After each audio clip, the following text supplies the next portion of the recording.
بسم اللہ الرحمن الرحیم۔ السلام علیکم دوستو، اللہ تعالیٰ نے 12 مہینوں میں 4 مہینے احترام کے لائق بنائے ہیں۔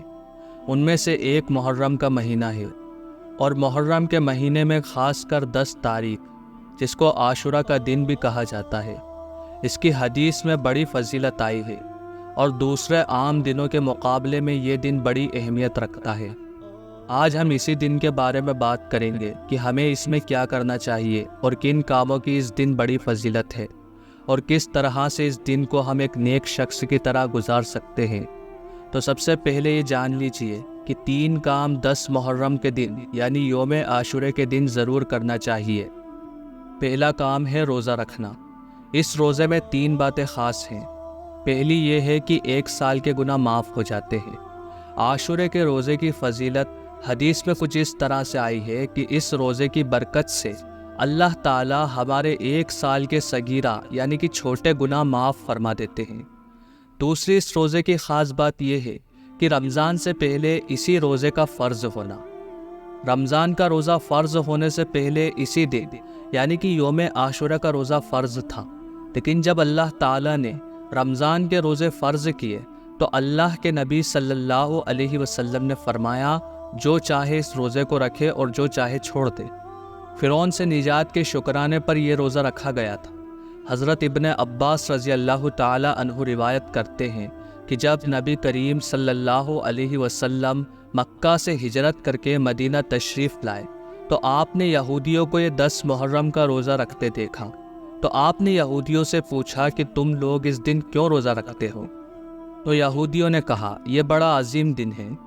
اس دن اللہ تعالیٰ نے حضرت موسیٰ علیہ السلام اور ان کی قوم کو فرعون کے عذاب سے نجات دلائی تھی، اور فرعون اور اس کی قوم کو پانی میں ڈبو دیا تھا۔ تو موسیٰ علیہ السلام نے شکرانے کے طور پر اس دن روزہ رکھا تھا۔ یہ سن کر نبی کریم صلی اللہ علیہ وسلم نے فرمایا، تمہارے مقابلے میں ہم موسیٰ علیہ السلام سے زیادہ قریب ہیں، اور شکرانے کے طور پر روزہ رکھنے کے زیادہ حقدار ہیں۔ پھر اللہ کے نبی صلی اللہ علیہ وسلم نے خود بھی روزہ رکھا اور دوسروں کو بھی تلقین کی کہ اس دن روزہ رکھیں۔ دوسرا کام ہے دعا کرنا۔ 10 محرم کو اللہ تعالیٰ نے ایک گنہگار قوم حضرت یونس علیہ السلام کی قوم کی توبہ قبول فرمائی تھی، اور حضرت آدم علیہ السلام کی بھی توبہ قبول ہوئی تھی۔ تو یہ دن اپنے گناہوں کو یاد کر کے رونے کا ہے، جہنم سے بچ کر جنت کا راستہ بنانے کا ہے۔ تو چلیے ہم بھی ایک قدم آگے بڑھائیں۔ تیسرا کام صدقہ خیرات کرنا یا کھانا کھلانا۔ حدیث میں آیا ہے، جو 10 محرم کے دن اپنا دسترخوان پھیلا دیتا ہے، اپنے گھر والوں پر اپنے ہاتھوں کو کھول دیتا ہے، تو اللہ تعالیٰ پورے سال اس کے رزق میں برکت فرماتا ہے۔ یعنی جو اللہ نے دیا ہے اس میں سے اپنے گھر والوں پر، یتیموں پر اور مسکینوں اور محتاجوں پر جو خرچ کرتا ہے تو پورے سال اللہ تعالیٰ اس کے رزق میں برکت لکھ دیتے ہیں۔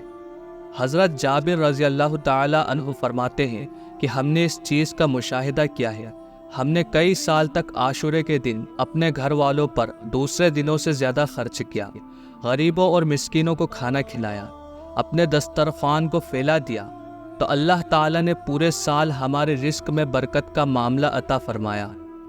ان 3 کاموں کے علاوہ نماز، ذکر، تسبیح، درود شریف وغیرہ سے اس دن کو پرنور بنائیے، اور اللہ تعالیٰ کے یہاں ایک اونچا مقام پائیے۔